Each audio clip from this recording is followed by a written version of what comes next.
और केंद्र की नरेंद्र मोदी सरकार सत्ता में अपने 12 साल पूरे कर रही है। इन 12 सालों में मोदी सरकार के तमाम फैसलों से भारत के विकसित भारत की ओर जो कदम है वो बढ़ चले हैं। पिछले 12 वर्षों में राष्ट्र प्रथम की भावना ने मोदी सरकार ने जो तमाम कल्याणकारी कदम उठाए उस पर हम एक खास सीरीज चला रहे हैं जिसमें हम दिखा रहे हैं कि कैसे इन फैसलों से आम जनजीवन को एक बेहतर बनाने में मदद मिली।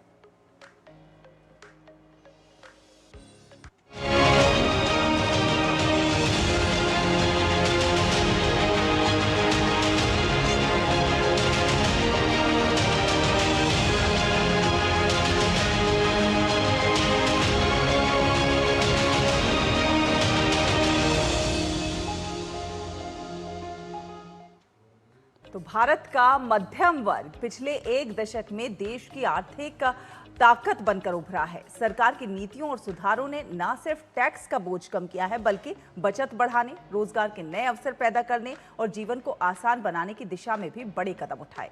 इनकम टैक्स में ऐतिहासिक राहत हो, आसान बनाना हो टैक्स व्यवस्था को, या फिर जीएसटी सुधार को लागू करना हो, सामाजिक सुरक्षा और रोजगार योजनाओं के जरिए मध्यम वर्ग को आर्थिक मजबूती देने की लगातार कोशिश की गई।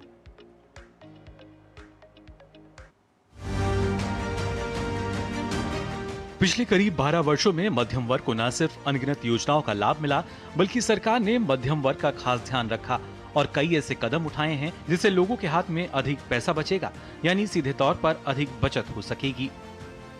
पीएम मोदी के नेतृत्व में सरकार ने राष्ट्रीय विकास के स्तंभ के रूप में मध्यम वर्ग पर अपना भरोसा रखा है।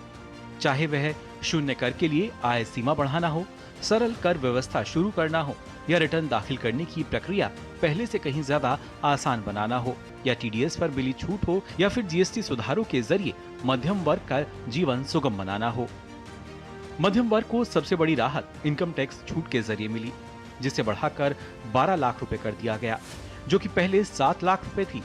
नए इनकम टैक्स रिजीम के तहत वेतन पाने वाले लोगों को मिलने वाली 75,000 रुपए की स्टैंडर्ड डिडक्शन छूट को मिला दिया जाए तो आम आदमी को अब 12,75,000 रुपए तक की आय पर कोई टैक्स नहीं देना होगा। नए इनकम टैक्स स्लैब के अनुसार 0 से 4 लाख रुपए की आय पर टैक्स 0 होगा, वहीं 4 से 8 लाख रुपए की आय पर 5%, 8 से 12 लाख रुपए की आय पर 10%, 12 से 16 लाख रुपए की आय पर 15%, 16 से 20 लाख रुपए की आय पर 20%, 20 से 24 लाख की आय पर 25% और 24 लाख से अधिक की आय पर टैक्स की दर 30% होगी। टैक्स पेयर्स को मिली बड़ी राहत से कितनी बचत होगी, आइए पहले ये भी जान लेते हैं।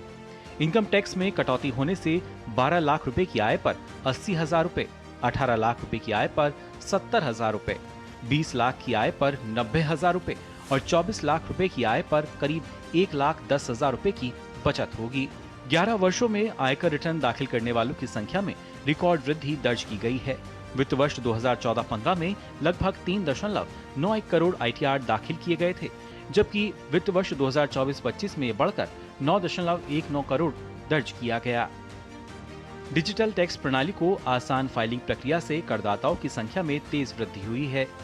इसके साथ ही 1 अप्रैल 2026 से देश के डायरेक्ट टैक्स सिस्टम में बड़ा बदलाव किया गया।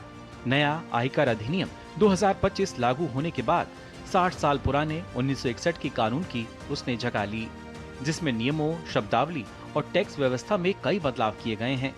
नए सिस्टम में सबसे बड़ा बदलाव ये है कि अब फाइनेंशियल ईयर और असेसमेंट ईयर की जगह एक ही टैक्स ईयर होगा। इससे टैक्स फाइलिंग प्रक्रिया आसान होने और लोगों को ज्यादा स्पष्टता मिलने की उम्मीद है। इसके अलावा इनकम टैक्स रिटर्न फाइल करने की समय सीमा में भी बदलाव किया गया है। इसके साथ ही किराए पर टीडीएस की वार्षिक सीमा को 2,40,000 रुपए से बढ़ाकर 6 लाख रुपए कर दिया गया है।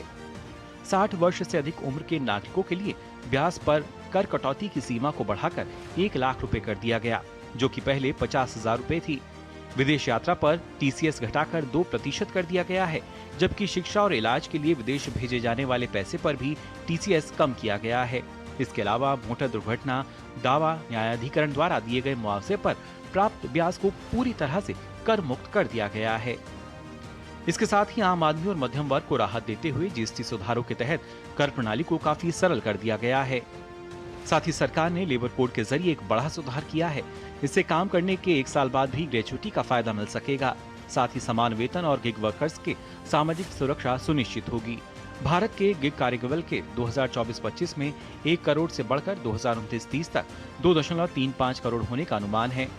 वहीं रोजगार के आंकड़ों पर नजर डालें तो भारत में रोजगार 2017-18 में 47.5 करोड़ से बढ़कर 2023-24 में 64.33 करोड़ हो गया। यानी 6 वर्षों में करीब 16.83 करोड़ नई नौकरियां सृजित हुई हैं। इसमें सरकार की अलग अलग योजनाओं की भूमिका काफी अहम रही है, जिसमें स्किल इंडिया, रोजगार मेला, पीएम विश्वकर्मा योजना, ITI उन्नयन योजना, रोजगार लिंक्ड प्रोत्साहन योजना, प्रधानमंत्री विकसित भारत रोजगार योजना शामिल हैं। वहीं वर्ल्ड इकोनॉमिक फोरम की फ्यूचर ऑफ जॉब्स रिपोर्ट 2025 के अनुसार भारत आने वाले वर्षों में वैश्विक कार्यबल में शामिल होने वाले लगभग 2/3 नए कर्मचारियों की आपूर्ति करेगा, जिससे रोजगार के अवसर बढ़ेंगे और जीवन को आसान बनाने की दिशा में मध्यम वर्ग आगे बढ़ता हुआ नजर आएगा।